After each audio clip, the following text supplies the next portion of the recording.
I was driving past my son-in-law's house when I saw my wife's silver Lexus parked at his gate, a car that should have been in our garage.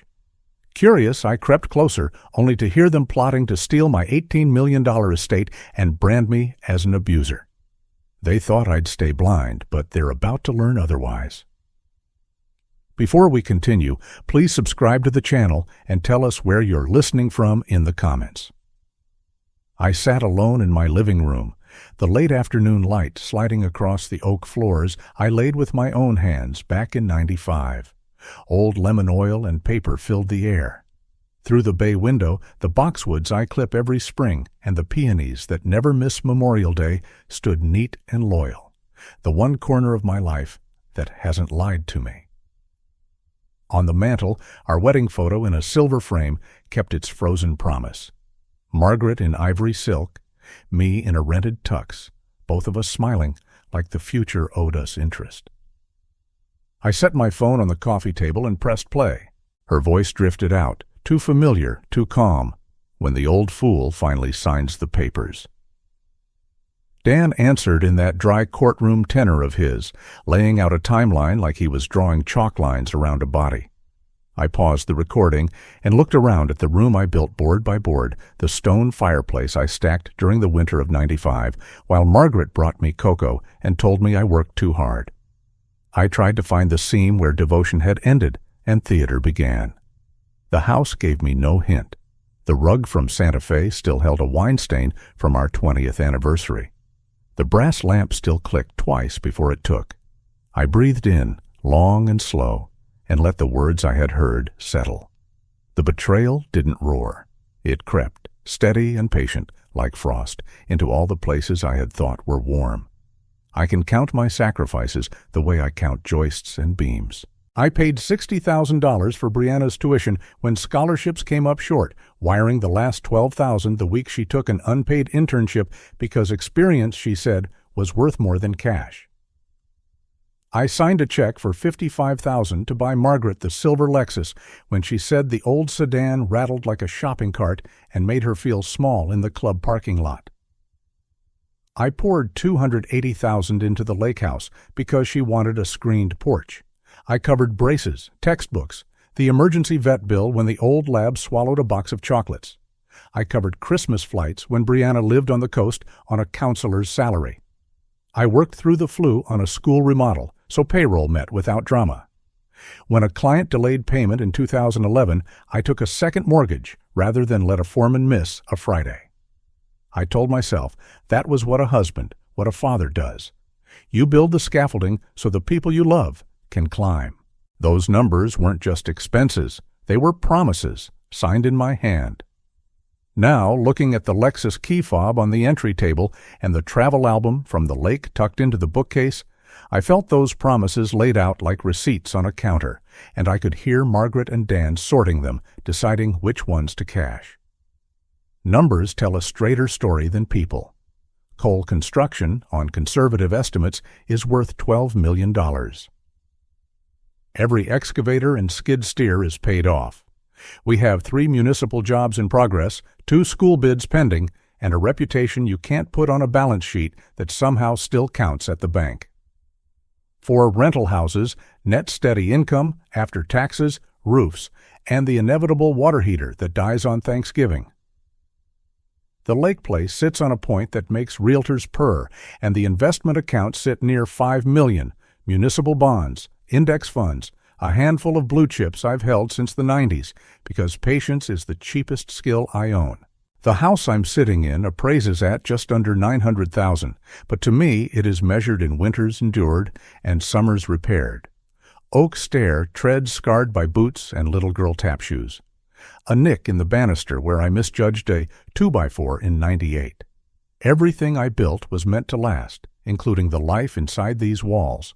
And now the assets that kept this family fed and warm are inventory on their clipboard, items to divide. They spoke of half of everything and lifetime support, like they were ordering from a menu. It is one thing to lose money on a bad bid.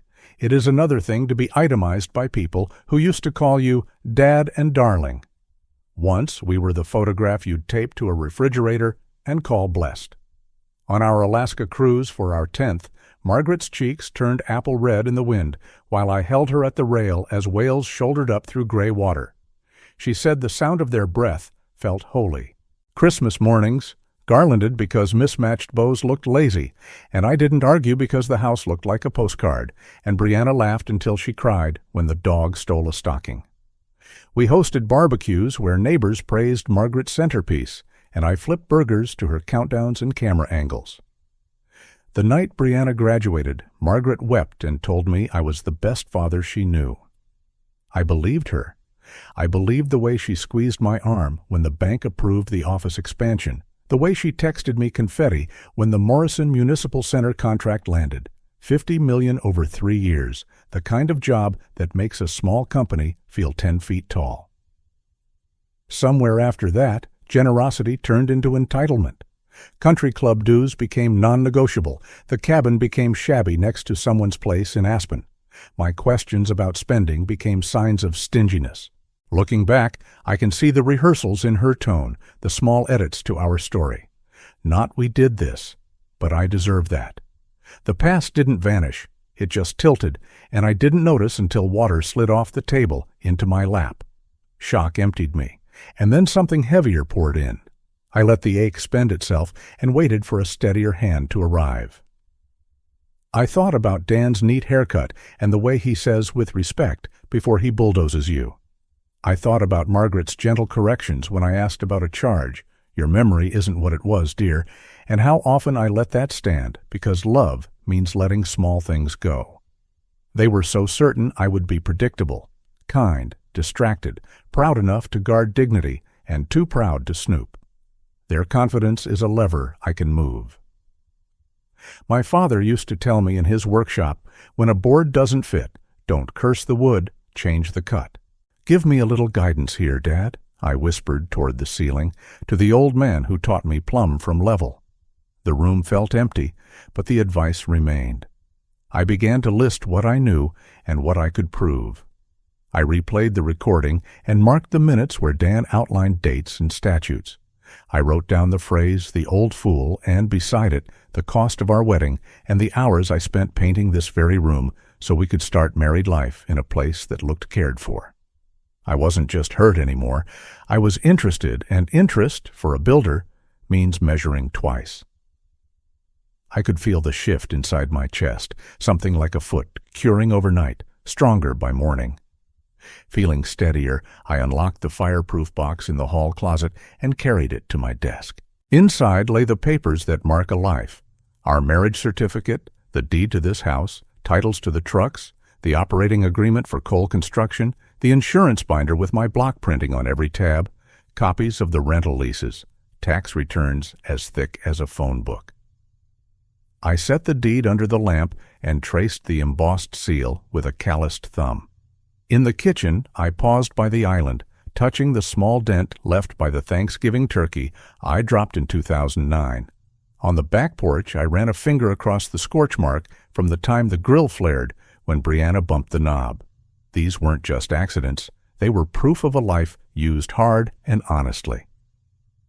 Back at the desk, I opened my planner and the business ledger, the same kind I've carried since '86, and compared signatures the way a mason checks courses. Then I scrolled past the recording to a different contact. James Morrison, my attorney, is a man who has eaten my brisket and walked job sites in steel-toed boots. I hovered a second, listening to the house settle, then pressed call. Before the first ring, I looked again at the deed, at the wedding photo on the mantel, at the garden sliding toward evening. "They think I'm blind," I said under my breath, not to the phone, but to the room itself. "They're wrong." When James picked up, I said, "I need you tonight," and slid the deed into a folder, finally ready to move from hurt to action. I didn't sleep that night. I lay in the dark listening to the house breathe, counting the clicks of the thermostat and the faint hum of the refrigerator like they were mile markers on a long road. At 5, I gave up, made coffee in the old percolator because the rhythm steadies me, and spread my files across the kitchen table the way a mason lays out bricks before the first chorus. By 6, the eastern windows glowed. By 7, I had a list. At 8 sharp, I called James Morrison, my attorney of 30 years, a man who has stood at my grill in July and stood between me and trouble in February. "James," I said, my voice coming out clear and strange to my ears, "I need you to treat this like a 4-alarm fire." He didn't ask why, he asked where. 30 minutes later, we were in his paneled office on Main, the one with the framed photo of his father in uniform and a map of the county marked with pushpins for every case he's won. I set my phone on his desk and pressed play. For 43 minutes, we listened to my wife and my son-in-law carve my life into portions. Dan explaining statutes like a man who thought the law was a tool and not a trust, Margaret counting up my years the way a cashier counts a till. James didn't interrupt. When the last contemptuous laugh faded, he took off his glasses and polished them with the edge of his tie. "We move fast," he said. "Today." At the bank, Tom Bradley welcomed us into the private conference room that smells like leather chairs and decisions you can't take back. I've known Tom for 15 years. We've walked 9 holes together and disagreed about politics without raising our voices. Today, there were no jokes, no small talk about the college team or the weather. I slid a folder across the table containing copies of our joint accounts, authorizations, automatic payments, and lines of credit. "Temporary security freeze," I said. "All joint access requires in-person verification with photo ID and secondary proof. I'll take the inconvenience." Tom skimmed the pages, read my face, and nodded once. "We can do that." He keyed a code into his tablet and handed me a pen for the signatures that make a life move. When the bank system pinged its confirmation tone, I felt something settle under my ribs, the way concrete settles when the air pockets finally let go. On the way out, Tom put a hand on my shoulder. "You built this town's schools, Alan," he said. "You've got more friends than you think." I didn't realize how much I needed to hear that until the door clicked shut behind us. From the bank, we drove to the office. My crew was pouring footings behind the medical center, their voices rising in that good on-site chorus of orders and jokes, and the clang of rebar against forms. I stopped at the perimeter tape, hands in my pockets, so I wouldn't start straightening things that didn't need my touch. They didn't know what was burning down behind the scenes, and I wasn't going to drag them into it. Inside my office, under the framed blueprint of our first municipal job, I opened the accounting software and requested a full 3-year audit trail. Every transfer, every access, every sign-in from every device. Then I pulled up the household credit card accounts, the ones Margaret had said she balanced, because numbers give me a headache, dear. The ledger doesn't lie. There they were, a sequence of transfers totaling $47,000 over 8 months, moving out of our joint savings into an account whose name I didn't recognize until the second line, Daniel Thompson. The dates lined up with her book club lunches and his client meetings, a pattern you could sketch with a ruler. I took screenshots, printed statements, and slid duplicates into an envelope with James's name on it. "I am a builder by trade. Give me a cracked lintel, and I'll show you where the pressure collected and how to redirect it." Here, the fault line traced itself. I called James with the numbers, then called Tom Bradley again to flag the transfers and record our objections. After that, I called Marcus Webb, my accountant of 20 years, a man as steady as a plumb bob. "Marcus," I said, "I need a forensic review of household spending and any attempts to establish accounts in my name or with my credentials. Assume nothing. If a gas station is off by $3, I want to know why." Marcus grunted the way he does when a puzzle interests him. "Give me the close of business for a first pass," he said. Before I hung up, he added, softer, "You doing all right, Alan?" I told him the truth. "I'm working." Work has always been my way through. At noon, I drove home and set lunch on the island, leftover roast chicken, rye bread, a jar of pickles, because feeding yourself is how you tell your body it isn't under siege. I ate standing up, reading the text alerts as they came. Access denied on a joint card at Riverside Country Club at 12:03, another at 12:07 at the boutique, where Margaret buys scarves that cost more than my first truck's transmission. A third at 12:15 at the spa she calls self-care, as if a man who lays floor joists doesn't know what care looks like. At 12:52, my phone rang. "Alan," Margaret said, smooth but pitched high. "Something's wrong with the bank. My card was declined in front of everyone. They say there's some kind of hold. Did you do this?" I looked out the window at the peonies bobbing their heavy heads and the hummingbird hovering at the feeder. "Security review," I said mildly. "Standard practice when there are discrepancies." "Discrepancies?" she snapped, the mask slipping an inch. "I can't even pay for lunch." "I'll speak with Tom," I said, using the voice I used with inspectors who came looking for reasons to fail a pour. "We'll get it sorted." I hung up and let my hands shake on the counter where no one could see. By 2, I was back at the office when Brianna's name lit up my phone. My daughter has the calm of a lake at dawn, even when she's caught in a storm. "Dad," she said, "is everything okay with you and Mom? She's upset about the bank, and Dan's been asking me all these weird questions about your company structure. Who controls what? Who signs? Who owns what? Like a law school exam I didn't sign up to take." I kept my voice in the shallow end. "We're making some routine changes," I said. "Tom's tightening security on all accounts." She didn't fill the silence with comfort the way her mother would have. She examined it the way she does with her patients. "If there's something you need to tell me," she said, "tell me." I thought about the recording on my phone, about our Christmases, about the day she was born when I cried in a hospital chair that hurt my back. "I will," I said, "when it's time." She exhaled. "All right, just be careful." After we hung you, I wrote one line on a legal pad and underlined it twice. Protect Brianna from becoming a weapon. At 3, James and I met again in his office. We drew up notices to freeze every line of credit, every automatic draw, every account authorized with my name. We drafted a letter to Margaret's attorney, whom I hadn't known she'd retained until the receptionist read out the firm's stationery on his caller ID, stating that any attempt to liquidate, encumber, or transfer marital or business assets without my signed approval would be treated as conversion and met with legal action. James's pen scratched like a saw through soft pine. "We'll file this today," he said. "The optics matter, and the timeline matters."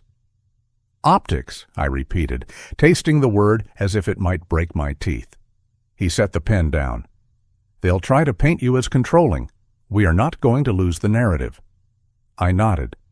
"They think I'm blind," I said, and the words felt right in my mouth, steady as a level line. But I've just opened my eyes. That evening, I pulled into the driveway and saw the silver Lexus already there. The porch light was on, though the sun still held above the maples. Inside, Margaret stood by the sink with her back to me, shoulders squared like a news anchor about to deliver a story she'd been practicing. "My card was declined 3 times, she began without turning. "And Tom Bradley's secretary says he's unavailable, which is ridiculous because we've hosted him for dinner, and—" I set my keys down. "There are irregularities," I said. "We're making sure everything is correct." She rotated slowly, a performance pivot, eyes wide with injured dignity. "Irregularities," she repeated. "Do you mean the groceries I buy to feed this home? The club dues we pay because your business partners expect appearances? The car maintenance that keeps me from being stranded on I-80? I mean $47,000 transferred to an account in Dan's name," I said, and watched the words land. For a second, ND, the veneer cracked. Her nostrils flared. Then she laughed, a Sam, all brittle sound. "You're confused," she said. "You've always hated that I handle the books because it makes you feel obsolete?" "I hate nothing," I said. "I notice, and I document." As she took a step closer, the familiar scent of her perfume mixed with something metallic and hot. "You can't cut me off," she said. "Not after 25 years. That's abuse." I met her eyes. "Abuse is what you and Dan planned in Brianna's living room." Her mouth tightened. Quiet fell between us, heavy as wet lumber. She lifted her chin. "You won't win," she said. "You don't know how these things work." "You married a builder?" I said softly. "All I know is how things work." My phone buzzed. The screen showed Mike Rodriguez, my oldest friend, the man who poured the first slab with me when our backs were younger and our knees were dumb. I let it go to voicemail because I didn't want a witness. When Margaret left, keys clacking, tires crunching like someone biting into an apple, I stepped onto the porch and called Mike back. "Al," he said without hello, his voice the rough gravel of too many job sites. "I don't know if this is something or nothing. I was dropping off forms at Riverside and saw Margaret with Dan in the corner booth. He had a legal pad out. I heard words I didn't like. Quiet sale. Before filings. She was pointing at a list that looked familiar, a couple of model numbers I recognized from your yard. The cat loader, the bobcat, the concrete saw. They were talking about moving equipment off the books before any hold could hit. 200, maybe 250 grand worth if they cherry pick. The railing under my hand felt suddenly too smooth, like skin. "You're sure?" I asked. "I know your iron like I know my truck," he said. "I'd bet my hammer on it." We sat with the breath between us like a plank we both knew would hold. "Thanks," I said finally. "I owe you." He snorted. "You paid me back 100 times in the snow of '09. Don't let them strip your yard." "Shah!" When the call ended, I stared toward the darkening garden, the hummingbirds gone, the peonies closing their fists for the night. Anger is a hot thing when it first hits. Then it cools into purpose. I went back inside and pulled the equipment inventory, circled every serial number Mike had named, and sent a scan to James with the subject line, "Attempted asset flight, likely imminent." By 9, I had 3 piles on my office desk, bank confirmations, legal drafts, and a fourth that wasn't a pile so much as a memory set down with care. The little yellow bracelet Brianna made me in 3rd grade, buried in a drawer under broken tape measures and odd screws. I slipped it onto my wrist. Plastic beads are ridiculous on an old man's arm, but the elastic tightened my focus like a tourniquet. I opened Margaret's email on the family desktop, a courtesy she had for years turned into a presumption, and searched for Dan's address. There were dozens of threads about foundation events, committee minutes, Brianna's schedule, mundane and glossy. Then one string caught my eye. A scanned form titled Temporary Management Authorization. The body text was bland as legal oatmeal. The signature line had my name typed under it, as if my hand had passed there and blessed it. My jaw ached. I printed it and stapled it to the letter James had prepared, proof that they were writing their permission slips. I wasn't surprised, so much as confirmed. It's easier to fight what you can name. At 10, Margaret texted, "We need to talk in the morning." I didn't reply. At 11, Dan called, and I let it ring. At midnight, I walked the house one more time, checking windows like I used to when Brianna was a baby, and every draft felt personal. In the hallway, I paused under the wedding photo. "I kept my vows," I said to the man in the rented tux, and he didn't argue. Back in my office, the legal pad looked like a plan set now, tasks numbered and pinned to hours. At the top, I wrote 3 short lines. Freeze. Document. Anticipate. I underlined the last one twice. Morning brought a crisp sky and the smell of cut grass from a neighbor's mower. I took my coffee on the porch and watched a man I didn't know walk his beagle and wave like we were the same kind of ordinary. At 8, I was at First National again, meeting with Tom to add 2-factor authentication to every portal and remove every device Margaret had ever used to access our accounts. We set up alerts for any attempt to change beneficiaries, for any ACH transfer above $500, and any new payees. "You're threading a needle," Tom said, not unkindly. "Protecting what's yours without looking punitive." "I'm building a retaining wall," I said. "I'll stack as many stones as it takes." He smiled at that, banker to builder, both of us men who know what holds. When I left the bank, Margaret called. "You are humiliating me," she said without preface. "I couldn't pay the florist for the gala table, and Linda, her lawyer, says you're creating a pattern of financial control." "Linda is paid to rearrange words," I said. "I am paid to put weight in the right place. There will be no sales, no transfers, and no quiet anything. If you need cash, ask. I will not see my machines disappear one by one." She inhaled sharply. "Your machines," she repeated, as if I'd mispronounced wife. "Everything we have is ours." "Then ours will remain where it belongs," I said, "on my lots, on my books, and in my name, until a court says otherwise." She made a wounded noise that might have fooled me a month ago. "I loved you," she said. I said nothing. After a moment, she ended the call with a theatrical sigh that felt like a curtain lowering. At noon, Marcus emailed the first audit. He's a man of few adjectives, but he used one today. Brazen. Attached were line-item notes linking Margaret's volunteer committee lunches to transfers into an account owned by Dan, cross-referenced with text messages about timelines and paperwork. Marcus had highlighted unusual login activity from a device in Dan's office after hours, accessing household accounts at 9:43 p.m. on 3 separate dates, each followed by a small test transfer to a new payee. He flagged a pending attempt to add a brokerage account as an authorized destination for funds. He ended with a line that made my scalp prickle. "Recommend immediate notice to brokerage to block any power of attorney instruments not wet ink signed in your presence." I forwarded the whole package to James and called him as it was sent. "They're moving," I said. "Then we move faster," he replied. By 3, we were at the brokerage, a reception area of glass and soft carpet, and people who say wealth management like a liturgy. I presented ID, ownership papers, and James's letter.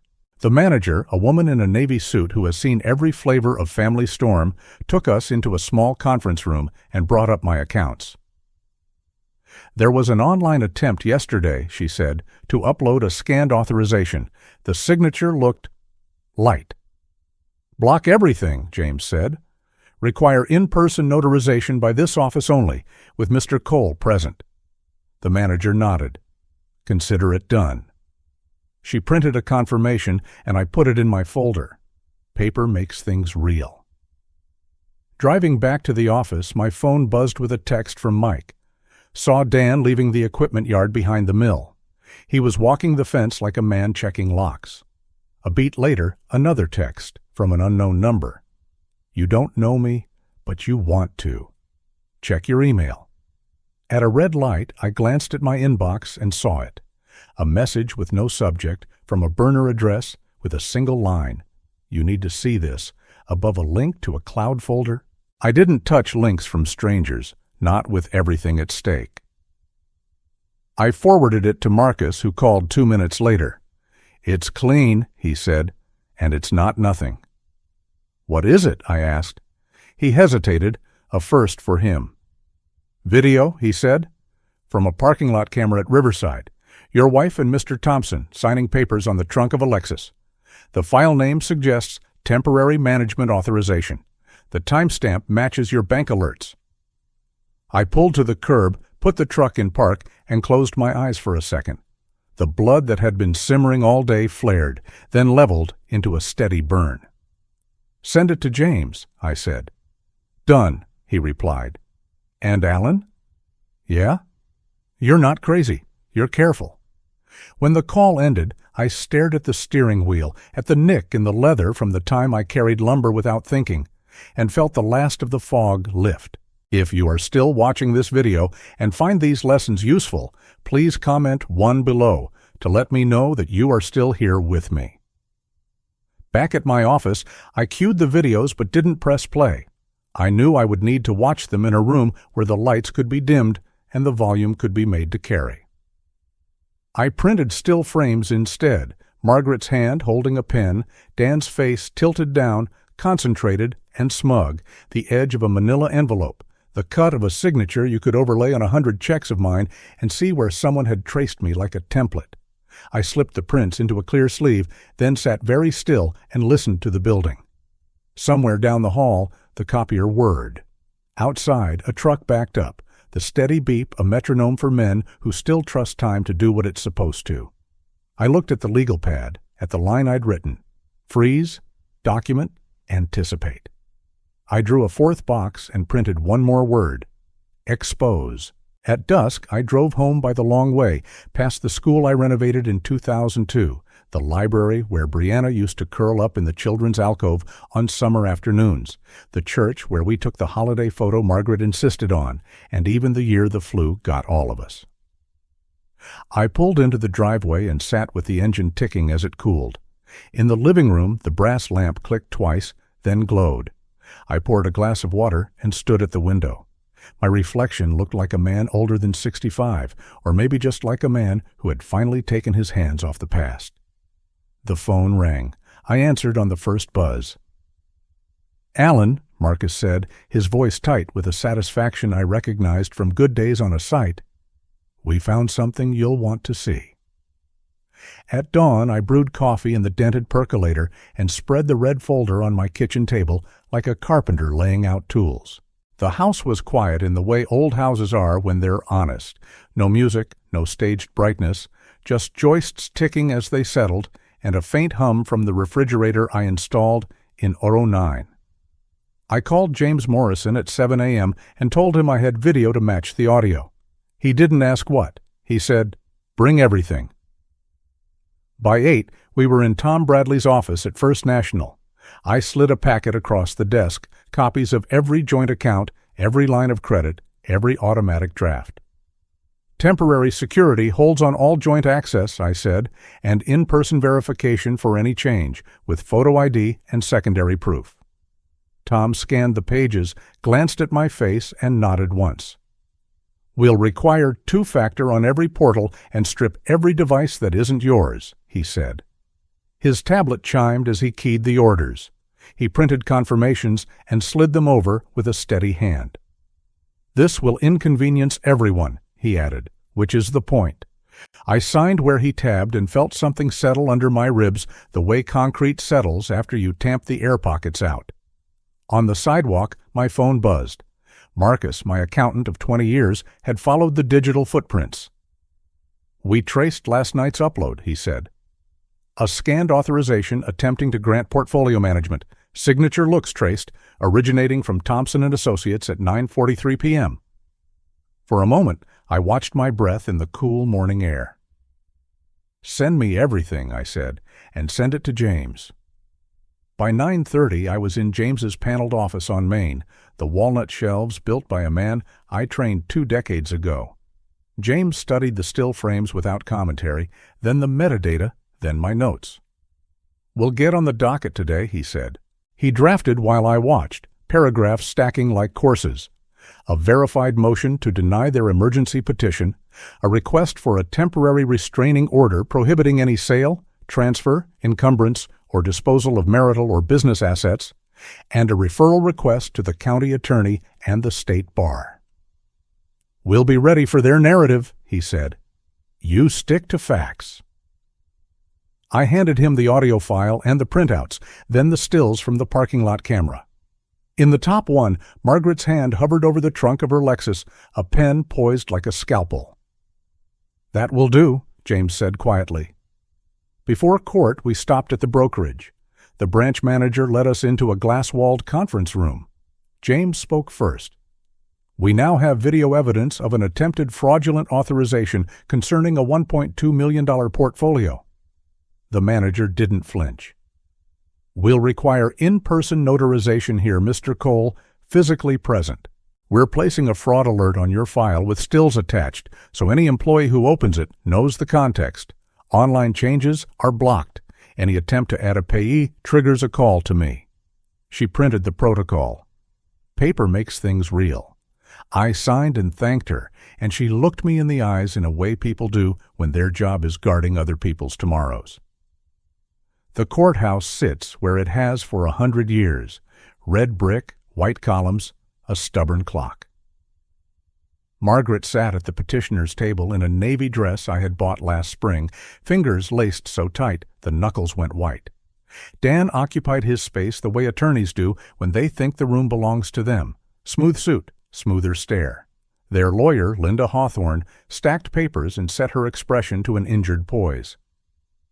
When the clerk called our case and the judge stepped through the side door, the room changed shape. The gavel sounded once, not loud, but final.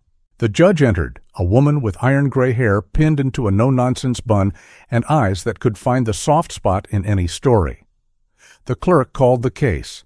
Linda rose first. Your Honor, we're here because my client has been subjected to financial abuse. The respondent has unilaterally frozen accounts, canceled access to joint lines of credit, and deprived my client of funds for daily needs. She put a hand on Margaret's arm at daily needs, a choreography meant to frame me before evidence could. Margaret looked down, the picture of dignified pain. If I hadn't heard the tape, I might have believed her. James stood. He doesn't do theater.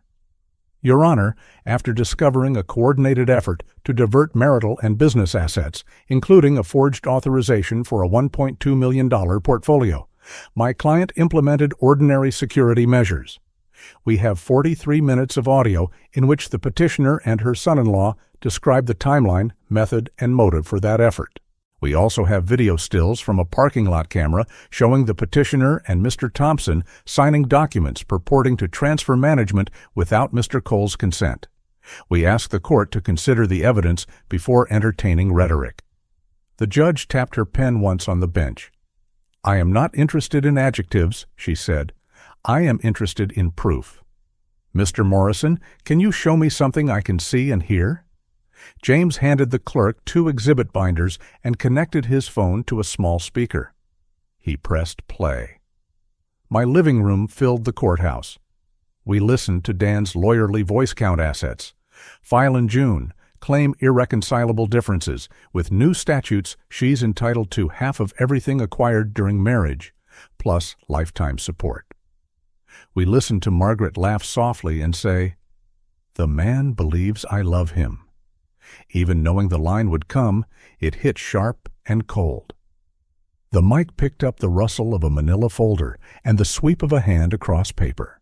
When Dan lay out documenting his assets for months, the judge glanced from the bench to Margaret and back, a small flicker that said she had seen this play and did not care for its ending.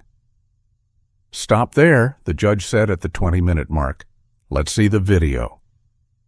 The parking lot scene was grainy but clear enough. Margaret's pen touches paper on the trunk of the Lexus. Dan holds the top sheet so the Iowa wind won't take it. The signature line bears my typed name. Above it sits an imitation of my scrawl, wrong in a way that only looks right if you don't know me.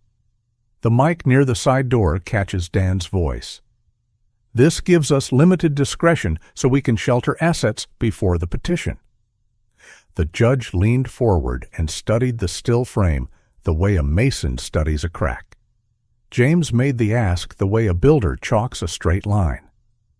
Deny the emergency petition with prejudice. Enter a temporary restraining order prohibiting any sale, transfer, encumbrance, or disposal of marital or business assets without court approval or Mr. Cole's written consent. Direct the bank and brokerage to maintain their holds. Refer the forged document and related conduct to the county attorney and forward a copy of the transcript and stills to the state bar for any inquiry they deem appropriate. He slid the proposed orders to the clerk, signature lines ready. The judge read for a quiet minute while the room listened to the old wall clock and to itself. When she looked up, her decision had already settled. Emergency petition denied with prejudice, she said, voice even. Temporary restraining order granted as proposed. Mrs. Cole, you will not sell, transfer, encumber, or dispose of any asset, marital, business, or otherwise, without this court's leave or your husband's written consent. Mr. Thompson, you will refrain from advising on or participating in any transfer. The forged authorization and related conduct are referred to the county attorney. A courtesy copy will be provided to the state bar for their independent review. Her gavel fell once like a square laid against a raw edge. On the petitioner's table, Margaret's tissue shredded under her fingers. Dan's jaw set hard enough to show a tendon. Linda leaned in and spoke low. Damage control or prayer. I didn't smile. Justice, when it fits, doesn't ask you to cheer. The clerk brought out the signed orders. Paper edges can be cut. These looked like they already had. I slid the copies into the red folder and felt the weight notch up. In the corridor by the brass drinking fountain, Margaret stepped into my path. Her voice came sweet, practiced. "We could have spared each other this spectacle," she said. "You didn't have to humiliate me." I took a sip of metallic water and tossed the cup. "You tried to erase me," I said. "The court won't let you?" Her eyes flashed. "You're cruel." "I'm careful," I said. "It turns out there's a difference." Dan hovered a pace behind her, one hand on the back of his chair as if it might roll away. "This proves nothing," he said too loudly for the hallway. "It proves enough," I answered, and stepped past. On the steps outside, Tom Bradley waited. "We've flagged every account," he said. "Any deviation pings my desk." A beat later, Mike Rodriguez lifted 2 fingers in a silent salute from his dusty pickup. I gave him a nod that meant thanks, and more than thanks. I didn't go home. I drove to the equipment yard. The chain link glittered in the sun. Inside, my iron stood where it should, the cat loader, the bobcat, the concrete saw. I unlocked the gate, walked the line, and read the serial plates out loud. I put my palm on cold steel and felt steadier than I had in a month. In the shop, I told the foreman to chain the big pieces, add the brass locks, and bring me the keys. "Treat it like a storm's coming," I said, "because it is." He nodded once. Men who live by tools don't need exposition. Night brought phone calls I didn't answer. Margaret called twice. Dan left a message wrapped in professionalism and panic. "We need to coordinate on household expenses for Brianna's sake." He had said her name once in 2 weeks. Hearing it now told me he was worried. Linda left a tidy voicemail about routing communications through counsel. I made a ham sandwich, washed my plate, and thought about the first apartment Margaret and I shared above the hardware store when overdone steak tasted like tenderness because we didn't know any better. Memory can be kind, and it can be cruel. Tonight it was simply factual. Morning brought ripples that felt like consequences doing their work. The county attorney asked James for clean copies of the exhibits and the metadata. The state bar sent Dan a preliminary inquiry letter. The brokerage manager called to report that someone had tried, again, to push a digital authorization through from a different IP address. "Blocked and flagged," she said, almost cheerful. Tom forwarded internal notes confirming the court's order was hardwired into the bank's systems. I printed everything for the file because paper is a truth you can hold. By midday, word had seeped through town. I ignored a second-hand photo of a florist's invoice and drove to Brianna's office instead. She opened the door in flats and a sweater with coffee on the cuff and hugged me like a daughter who remembers truths louder than rumors. In her small counseling room, she poured us coffee. "Dad," she said, "I saw the orders. Are you okay?" I told her yes and no. "Mostly yes," I said. The court heard the truth. She nodded, eyes steady. "I'm not taking sides," she added, and then corrected herself. "I'm taking the side of what's real."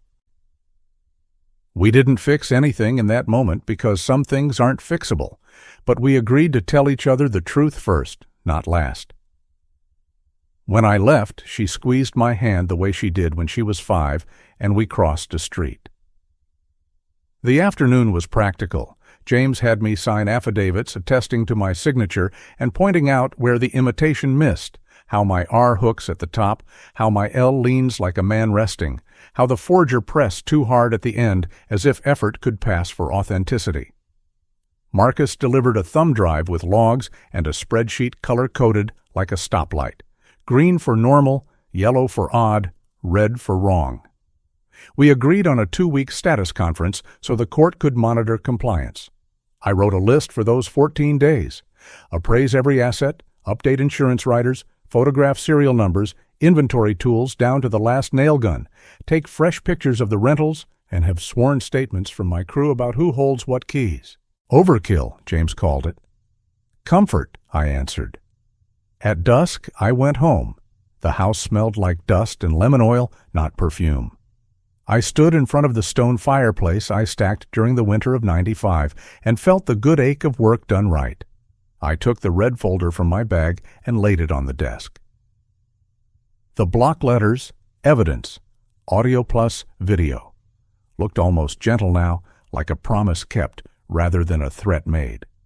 I slid the folder into the safe, spun the dial, and listened for the soft click I've loved since I was a boy messing with my father's tackle boxes.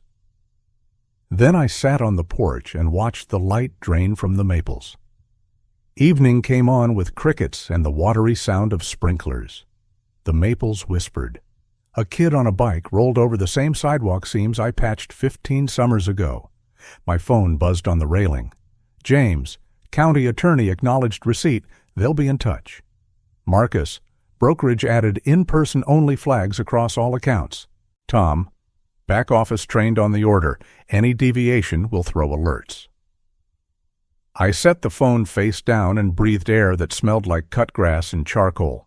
My hands were steady on the rail.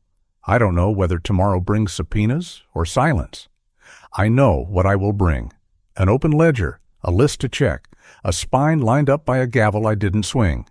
They wrote a script in which I was the villain and the fool. Today, the court set fire to their pages and handed me the pen. They won't like the new plot. That's not my concern. My concern is simple and old. Keep the roof tight, keep the foundation true, keep the name on the deed belonging to the man who earned it. Before bed, I opened the calendar on my phone and marked the next 2 weeks with small, stubborn tasks. Photograph every serial number in daylight, walk the rental houses with the tenants, ask the insurer to add riders where values have crept up, sit with James to draft an inventory affidavit, and meet Tom to review beneficiary designations. It is weighted in the right places. I have learned that storms are survived by roofs you maintain when the sky is blue. Tonight the sky had color again. It wasn't joy, not yet. It was steadier than joy. It was the sound a well-set beam makes when you test it, and it does not move. It will hold. The morning after court, the house felt different, like a room after a storm when you push the windows up and let the damp air out. I brewed coffee, carried the red folder to the porch table, and watched a pair of robins argue over a worm in the lawn. My phone lit up with messages. James confirming the stamped orders, Tom forwarding the internal memo that trained every teller and back office employee to honor the restraining order, the brokerage manager attaching a fraud alert with my accounts highlighted in yellow like a caution sign. I replied to each message with the kind of politeness that comes after battle, short and exact. Facts first, feelings later. Then I opened the folder and read the orders again, not because I doubted them, but because paper calms me. The ink was unapologetic. Emergency petition denied with prejudice. Temporary restraining order granted. Referral to the county attorney. Courtesy copy to the state bar. Those words weighed what they should. I closed the folder and let the quiet rest on my shoulders like a clean work shirt.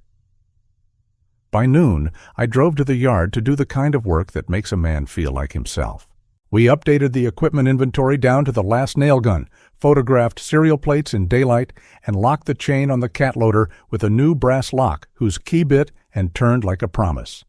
I signed riders adding $200,000 of coverage on the tools I knew they had circled on their list. When I came back inside, the foreman said the county attorney had called James for the video files. That was not my concern anymore. My concern was bolts torqued to spec, concrete that cured right, and a crew that knew the boss's mind was steady. We finished the checklist, and I dismissed the men early with a wave that said both thank you and go be with your families. 2 days later, we met in chambers for a status conference. The same judge sat above us, hair-pinned with the same no-nonsense efficiency, the same small clock ticking at her back. Linda tried a softer approach, calling the forged authorization an unfortunate misunderstanding, a paperwork mix-up that could be cured with counseling. James didn't raise his voice.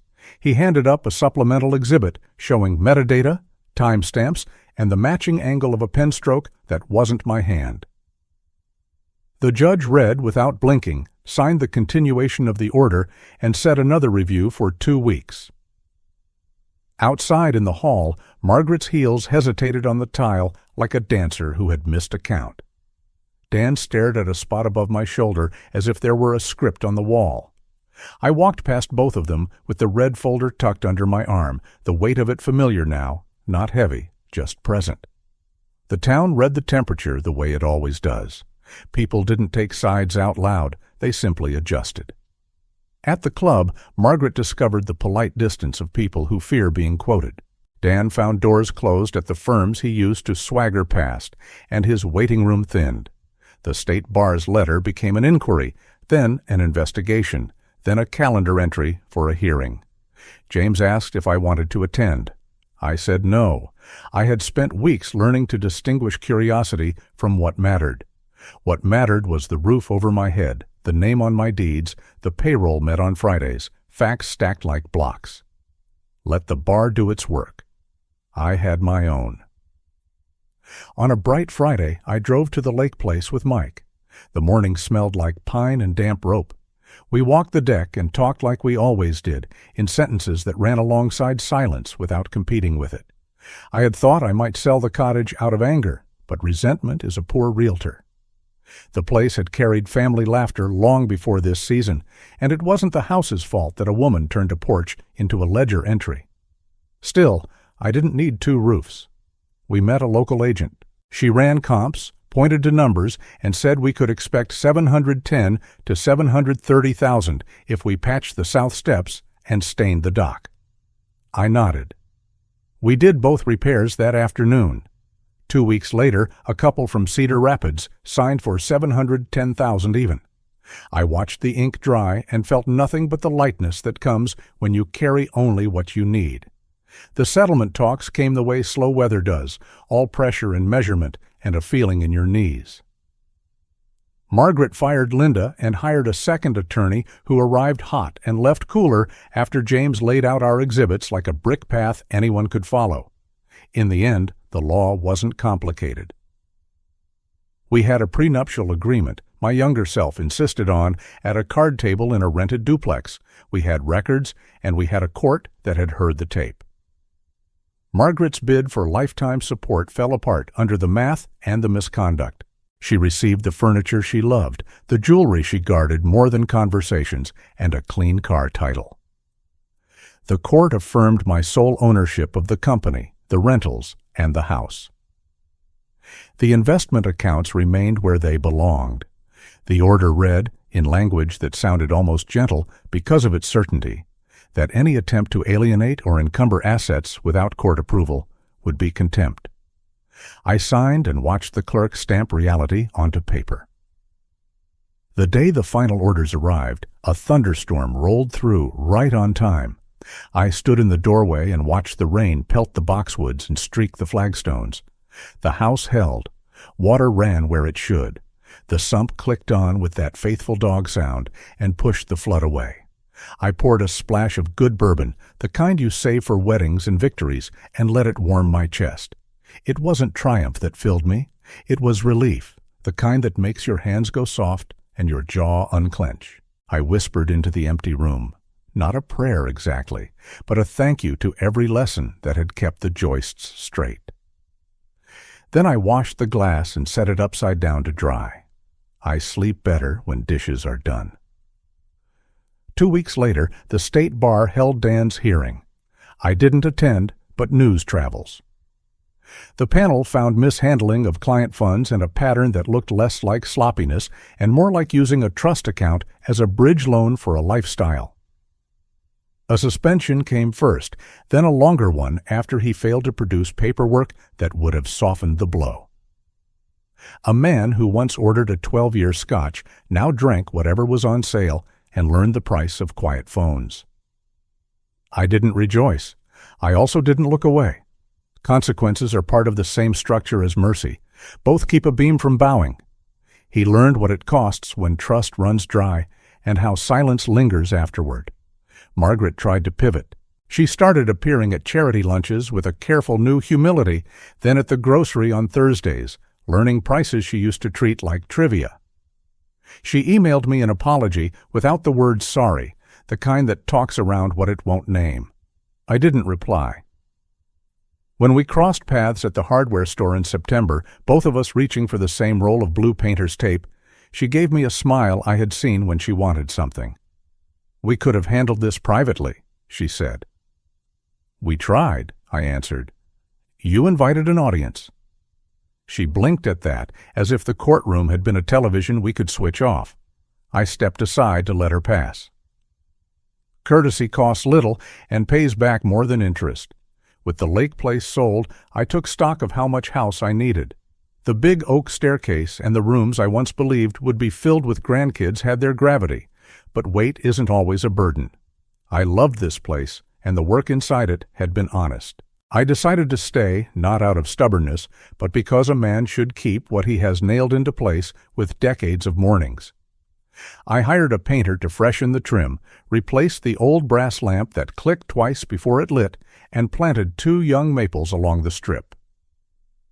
Every small improvement felt like laying hands on a wound that had scabbed and would soon scar in the right shape. Tuesday evenings, I started volunteering with the Veterans Build crew. We repaired porches, hung doors that didn't swing true, and cut rails for hands that had done their time. It felt right to sweat next to men who tell stories only when the nail guns are quiet. There's a photograph now in the office, a retired sergeant in a ball cap, his wife with a cake she baked for the crew, both of them standing on a ramp we installed in an afternoon. When I look at it, I think of how a house can hold a person up, or hold a person in, and how the difference is all in where you put the posts. If you are still watching this video and find these lessons useful, please comment 2 below to let me know that you are still here with me. Brianna and I learned a new rhythm. On Sunday, she stopped by with scones and a stack of articles she thought I'd like, pieces about small towns that reinvented their main streets, about parks built on old railbeds, about a therapist who photographs the shoes of people who survived hard things. We didn't speak much about her mother or Dan, not because we were afraid, but because we were busy filling the silence with better furniture. One afternoon, she stood by the mantel and read aloud the line where Margaret called me an old fool. She didn't cry. She didn't flinch. She looked at the photo of me in my rented tux and said, "You weren't." "I know," I said, and felt the line unhook from my ribs. In October, the house settled into a new quiet that didn't feel like absence. I woke before dawn and walked the block in a hat with the ear flaps down, breath rising like steam. Leaves crackled under my boots. At the corner, the crossing guard lifted a mittened hand at the schoolchildren and me, an old man moving at a pace that fit his day. I began to notice the geese with their sky arguments, the way the river changes color with the wind, the metallic smell of the first hard frost. I started keeping soup in the freezer because soup forgives timing. I slept through the night more often than not. Money that feels safe stops making noise. Tom sent quarterly statements without drama. Marcus stopped using words like irregularity and went back to reconciled and posted. The company had a good fall. We finished the medical center and landed a school renovation that will carry us through spring. At the Christmas party, my foreman toasted with cheap beer and good words and didn't make a speech about loyalty because the work itself had already said it. I handed out envelopes like I always do and watched men who have carried my ladders carry their own pride home to families who know the weight. Margaret sent a letter in January. It arrived in a pale blue envelope like brides choose. The handwriting was careful, as if each loop had a lawyer standing over it. She asked for coffee, just to talk. No lawyers, no recriminations. An adult conclusion, she wrote, as if the court order had been a childish thing we could outgrow. I placed the letter in the red folder and closed the drawer. The phone rang that afternoon. It was her, as if posting the letter had given permission. "I was cruel," she said. "I regret the way it went." I let the silence sit. Then I said, "I wish you well." She waited for more that wasn't coming. "That's it?" "That's it," I said, and ended the call. Boundaries are only theoretical until you feel them hold. I keep a small ledger of gratitude, the way some men keep a fishing log. $710,000 from the lake house, invested into a fund that throws a tidy dividend each quarter. $40,000 to the veterans crew across the year, not just the first gift, but follow-ons that built 2 ramps and kept our trailer in tires and blades. A check to Brianna's clinic when a grant fell through. 2 trees for the strip, a new lamp that doesn't click twice. The numbers don't sing, but they hum, and the hum is home. Spring came as if winter were apologizing. Peonies pushed up, fat and sure. The redbud threw a pink froth over the fence that made the neighbor's little girl clap. I took the screens down and washed the windows with vinegar and newspaper until the glass disappeared and the world stepped inside. One Saturday, I drove to the river market and came home with tomatoes that tasted like August in June, a pie I didn't need, and a used book about covered bridges signed by the author. I'm not reinventing myself. I'm returning to myself, which is quieter and harder and better. When I think about victory, I try not to make it a banner. The truth is plainer. I kept the house I built. I protected the company that feeds families. I walked through a courtroom with my back straight, gave the judge proof instead of adjectives, and let the law do what it is supposed to do when people are small and loud. I didn't raise my voice. I didn't strike back. I stacked facts the way I stack blocks, and I set them with mortar. I mixed myself. If there is a lesson here, it isn't that goodness always wins. It's that clarity and patience give goodness a fighting chance. Respect isn't about blood, it's about loyalty.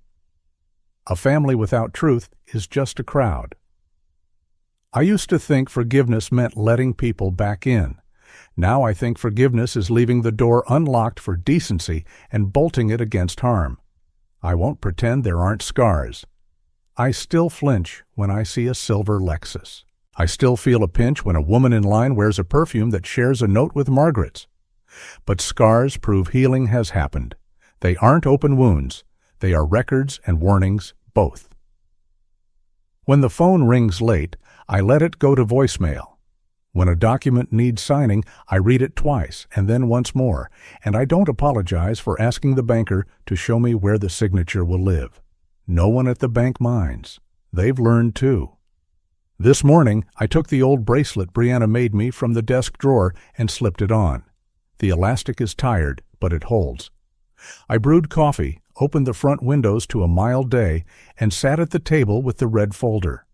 I took out the court order and the still frames and the letter from Margaret and stacked them in chronological order. Then I added one more page.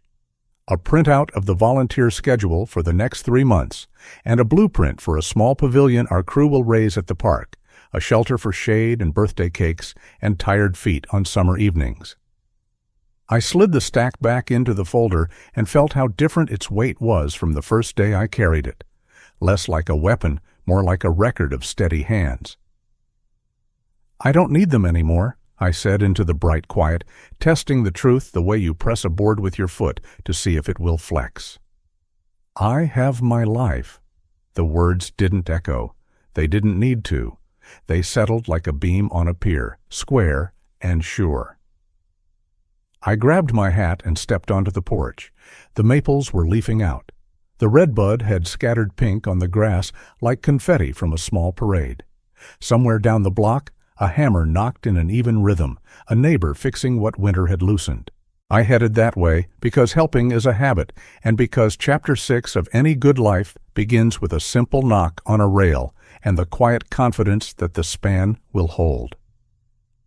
After the dust had settled and the last of the legal documents had been signed, life began to take on a quieter rhythm. My days no longer revolved around lawyers' calls or the gnawing anxiety of wondering what move my wife or son-in-law might make next. The condo I'd bought, a modest 2-bedroom overlooking the city park, became my sanctuary. Mornings began with coffee on the balcony, watching the sun spill gold across the treetops. The air felt different, cleaner, lighter, as though the very space was breathing with me. I'd stripped away the clutter of my old life, keeping only the things that mattered. A few framed photos, my worn leather chair, the solid oak desk my father built with his own hands. Managing my company became easier once I'd pared it down. I sold off non-essential divisions, kept a small but loyal staff, and redirected part of the profits toward a community outreach program. There was a certain satisfaction in using my resources for something that built people up instead of feeding greed. Once a week, I visited the community center we funded, a converted brick warehouse buzzing with after-school programs, a food pantry, and free classes for seniors. Standing there, watching kids laugh over chessboards and retirees painting landscapes, I felt more wealth than I ever had in my bank account. The lesson from all of it had settled deep into me. Boundaries are not walls to keep love out. They're fences that protect it. I learned that self-respect isn't selfish. It's the anchor that keeps you steady when the tides turn against you. My truth was no longer tangled in the need to be liked or forgiven. I didn't need reconciliation to validate my worth. I'd heard through mutual acquaintances that my wife was working part-time at a local boutique, her social circle smaller now. She had tried calling twice, and once a letter arrived with her familiar handwriting. I didn't open it. I set it on the counter, stared at it for a long moment, and then slid it into the drawer with the rest of the unopened envelopes. My son-in-law had moved to another state, taking a job far beneath what he once boasted about. His reputation in his field was shot. Word travels fast in tight professional circles. They were living in a modest rental, a far cry from the home they once schemed to claim. That knowledge didn't bring me joy, exactly. It simply reinforced that choices have consequences, and some bridges, once burned, are never rebuilt. One afternoon, while sorting through the last few boxes I'd brought from the old house, I found a small, tarnished pocket watch tucked in the back of a drawer. It had belonged to my father. I ran my thumb over its smooth face, remembering the way he used to wind it every evening, and the way he'd tell me, "A man's worth isn't in what he owns, but in the truth he lives by." I set it on my desk, right where I could see it every day.